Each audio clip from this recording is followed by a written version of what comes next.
Thank you for being here. I know it's quite late and it's been a long day, so I hope you had good coffee and you don't fall asleep. I'm Xavi Mendez. I'm the main developer of Wfuzz and principal security engineer at Skyscanner. And we have open positions, so if you like DevOps security and cloud security, please let me know after the talk. And please, when you buy a Skyscanner flight, please click on the website, not go to the airline. Otherwise, we don't get money. I'm going to talk about Wfuzz. So welcome to Offensive Wfuzz for Web Hunters. I don't know how I end up with 50 slides, so I think I'm going to skip some examples. And I'm going to go fast, no videos, and let's see how it goes. So a bit of history. Wfuzz has been around for ages, and first versions were developed like in 2006 by some colleagues at S21sec, back in Sant Cugat, and it was maintained for several years until 2011. So I took over while I was doing pen testing in London, and since then, I took some breaks in the middle, but since then I've been committing new features to the tool until now. And what is Wfuzz? I don't know if anyone knows Wfuzz. Raise your hand if you know. Only 1, 2, 3. Whoa. Okay. So it's basically a web fuzzer. So what it does is replaces the fuzz keyword, but by the payload that you supply. And what is web fuzzing? Web fuzzing basically is fuzz an unknown value. We'll try to know what is an unknown value by sending a lot of different values, basically. Okay. So what is Wfuzz used for? So if you look in the internet, it's going to be compared, mainly for content discovery, and it's going to be compared with DIRB, DIRBuster, GoBuster, or DIRSearch, also Barb Intruder. Also, as a side note, DIRB was also coded by Ramon Pinuaga back in S21sec, and also I think in 2005 or something like that. Also, it's quite old, and DIRBuster is, I think, hasn't been any new update since 2009 or something like that. So it's surprisingly people is still using all these old tools for this. Okay, so is Wfuzz a content discovery tool? What is content discovery really? So content discovery is trying to find unknown directories or files in a web server. And so to do that, you basically have a huge dictionary, and you go through all the dictionary and try to understand if there is a resource there in the web server. And the success of this technique is based on how good is your dictionary, basically. So is Wfuzz a content discovery tool? It is. I'm gonna show an example here. We are using the web app, the demo website of WebInspec, I think is this one. So basically it's a fake bank with a bunch of vulnerabilities. And I don't know if you see anything from back there. But this is how Wfuzz looks like. I don't know if I can do this. Whoa. Anyway, so here we are looking for directories. We have the URL there, and how this works. Okay. So you have the URL there and the fuzz keyword. And then you supply a dictionary. In this case, quick hits from checklist. And so Wfuzz is going to go through all of each word of the dictionary. And here you have a table. This is the output of Wfuzz, where you have all the responses and some information like the code, the lines, the word, and the characters of the of the content of that response, and this is the payload that we used. And when you are using this technique, it's quite important to filter the results, because otherwise, as I said before, the dictionaries are huge, and you are going to end up with a massive output, and it's not going to fit even in the screen. And so that's why here we are we are filtering the codes by 404. So we are only showing the ones that are not 404. Well, if you look here, there are some interesting dictionaries like admin, backup, DB. This seems like Tomcat admin panel. So you get the idea. And well, after this, it's a matter of going through all these results and see what is there. So in this case, this is the admin panel, and well, it is the user and password of data of the bank. And well, you can imagine what you can do from here, but I'm going to go to the next examples. So yeah, it's a content discovery tool, but it does many more things than that. And well, there are other examples I'm not going to go through all the things that you can do, but there are other examples in the docs, like fuzzing cookies, fuzzing headers, using other payloads, encoding, and so on. But where Wfaz sits really, it's like in between your fully automated tool and manual pen testing. So you would use Wfaz when you want to know what data you are sending back and forth, or if you don't trust the automated tool that you are using, or if you have an API and you want to send some crafted data, or you want to understand what is behind, if there is a proxy, a CDN, and so on. So here you see, well, this is also from the documentation, see the advanced documentation. And key things here is that it has a filter language. We are going to go through this in the examples, and you can reutilize the previous results. So we can do that like by saving the session. And well, this is my point of view of Wfaz. It seems that some people agree. So thank you, PonySec. He says that this is like a Swiss Army knife of web security. I don't know what this guy is doing with Wfaz, but he's happy. And well, some others not. I don't know what happens with this guy, but he's not happy with Wfaz. So I'm going to go for another example and to see how you can use a barb session.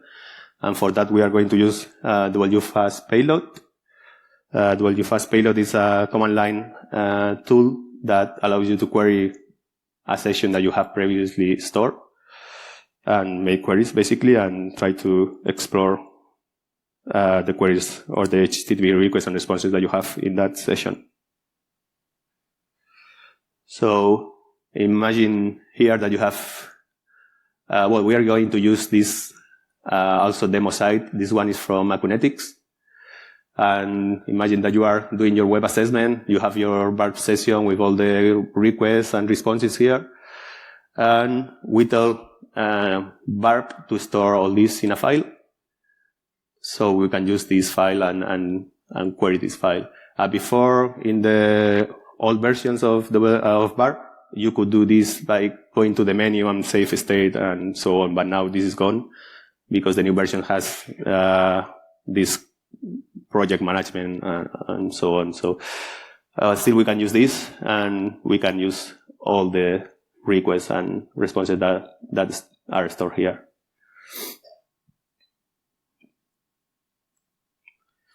So okay, let's read from the barb session. And I'm going to zoom here because I don't think you see anything. Whoa, I break it.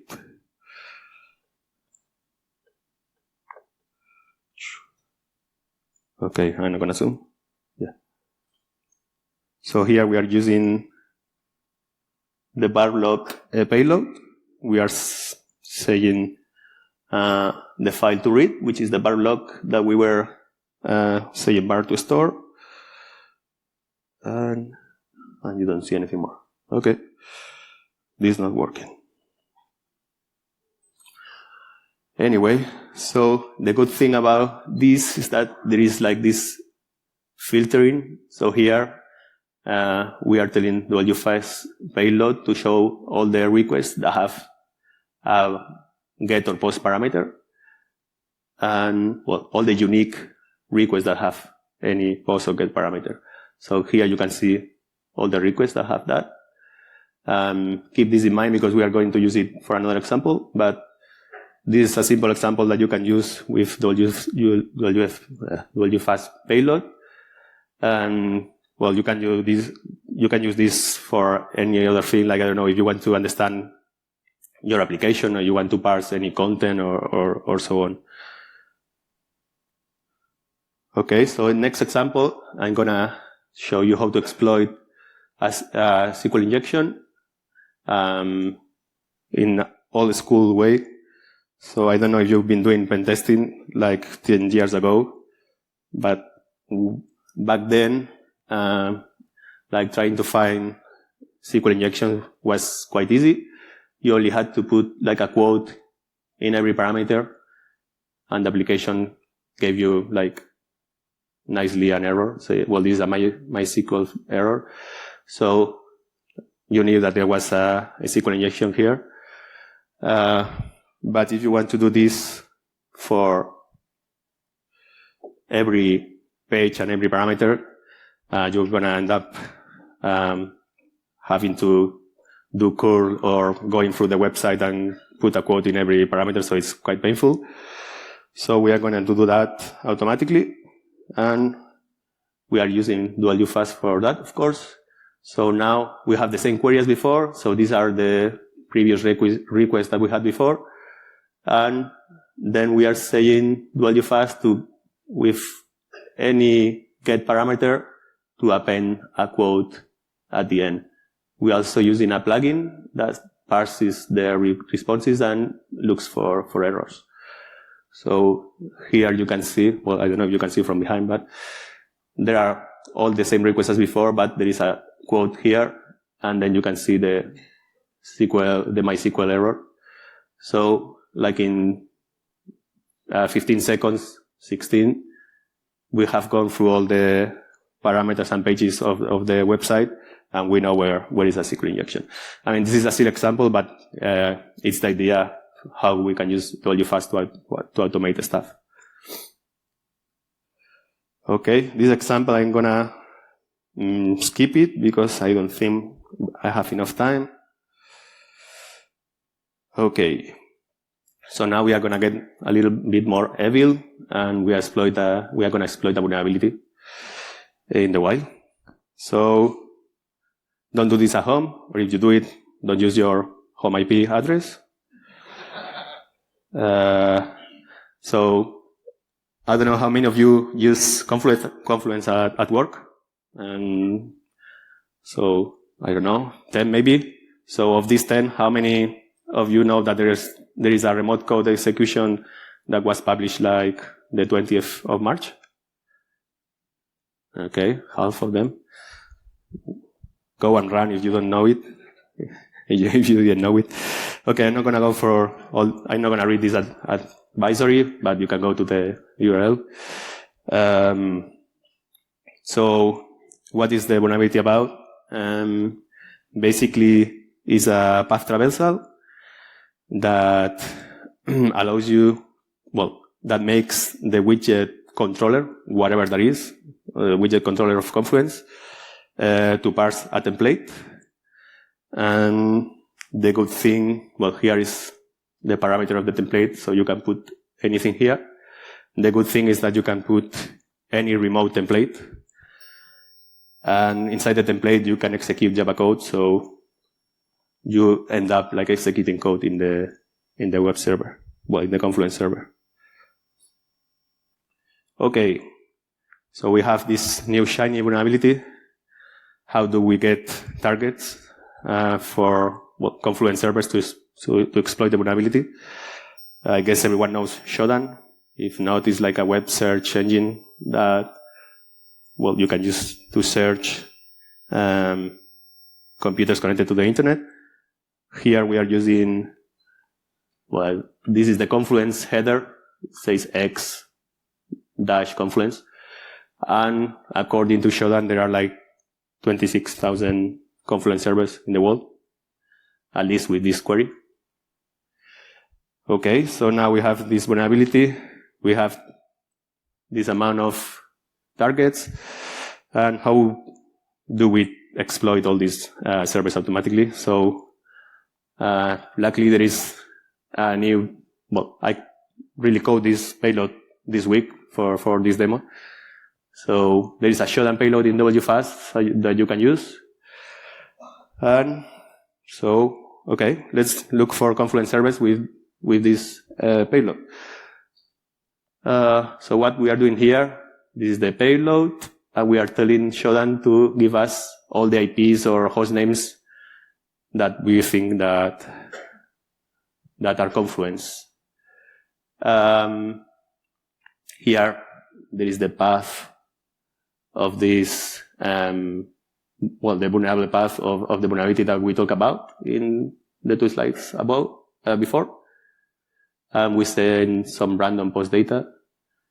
Because we are like testing like a bunch of servers, we want to go fast, so we are going to ignore all the errors, and we are having a delay of 1 second, the connection delay.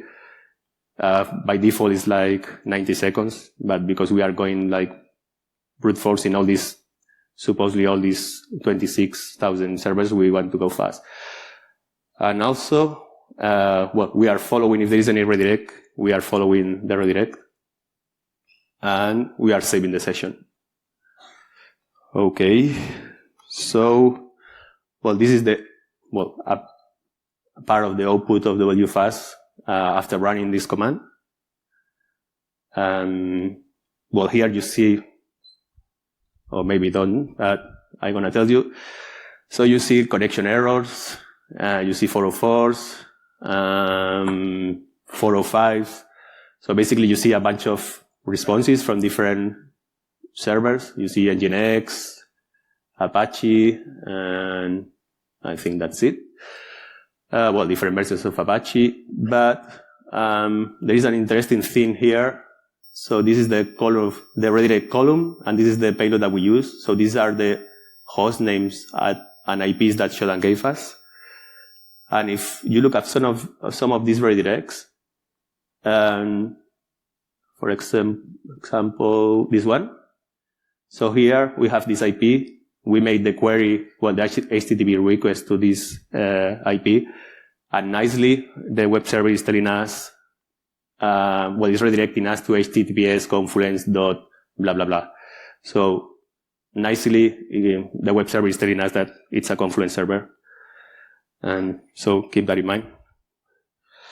Because, well, another thing, I'm not showing because that was only part of the output, but at some point there was an exception.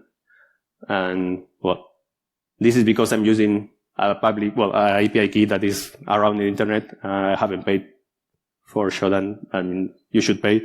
I have my key, but for this example, I didn't use it. I didn't want to lose all my credits. But the problem with this key is someone has done the same, and there are not much credits in that key. So, but Shodan gave us like 100 results instead of the 26,000. The first page, which is 100 results, is for free. So, okay, we have 100 Confluence servers. Well, 100 results. And as I said, we have a bunch of responses. And, okay, as commented before, the ones that we think, so, I mean, we have to exploit these web servers, and we want to exploit the Confluence servers. So, which ones do you think are going to be Confluence servers? So, like, easy guess, I'm going to go after the ones that says Confluence in the URL, in the hostname. So, out of the 100 that we got from Shodan, out of the 26,000. We have like 6 or 7 here. So, do you think we are going to get anyone that is going to be vulnerable? And maybe? Yes? No? Okay. So let's exploit them. And what we are doing here is, well, this is the template parameter. Well, this is all the post data that we are sending is the one that was in the advisory. And here we are specifying the template. And we are asking for web.xml, which is a configuration of the web server. It's always there. So if it's a Confluent server, it's going to be there. And we are using a proxy. I didn't want to use my home address. And basically it. And we run this. We are storing the session. I don't even see the screenshot from here. So, and yeah, we run this. And if you look at this column here, this is like the characters of the response. And you see that some of them are quite huge, like quite big, like 800 keys or something like that. So, I mean, it looks promising. It looks like the web docs XML is there. And you have to trust me here, or maybe not. Because we only did the request. We haven't filtered away which ones are vulnerable. So to filter which ones are vulnerable, well, the web.xml starts with a tag that it says web app and finish with another tag that says web app. So we are going through all the responses and look for the ones that have this content. So out of the 7, we have, like, I think one is repeated, but we have like 4 vulnerable servers.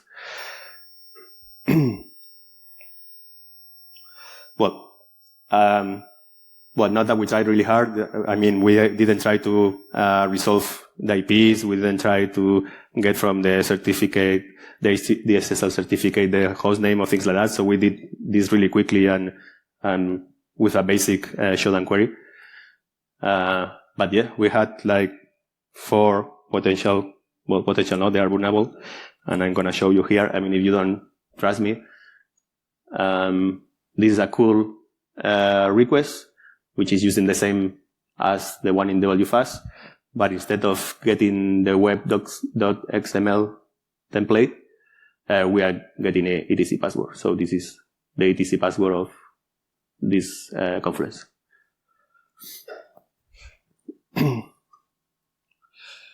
Okay, if you look at this, I mean, this is like a kind of a complex. I mean, to write this is kind of painful. We have no more time. Okay, I'm gonna go fast. So this is like the HTTP request. I mean, to write this is kind of painful. So the Wfuzz has the concept of recipe, so you can dump all the command line options to a file. Then you share the file with whoever you want.